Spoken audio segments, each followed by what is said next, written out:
जिवंत राहायचं असेल ना तू निघून जा. वृंदा शोधू शकणार का मोहनला?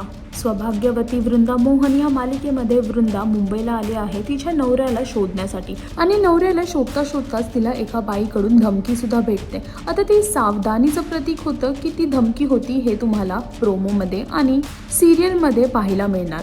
पण खरं तर वृंदा मुंबईला तिच्या हरवलेल्या नवऱ्याला शोधण्यासाठी आली आहे आणि ती त्या बाईला सुद्धा हेच सांगते की ती तिच्या नवऱ्याला घेतल्याशिवाय इथून जाणार नाही. पण ती बाई वृंदाला फक्त एवढंच म्हणते की तुला जर जिवंत राहायचं असेल तर नवऱ्याला शोधू नकोस, इथून तशीच निघून जा. आता बघायचं हे आहे की आता वृंदा सौभाग्य वाचवणार की स्वतःचा जीव, हे पाहण्यासाठी तुम्हाला सौभाग्यवती वृंदा मोहन ही मालिका पाहावी लागेल. आणि अजून अशी लेटेस्ट अपडेटसाठी टेलीचक्र रिजनलला सबस्क्राईब करायला विसरू नका.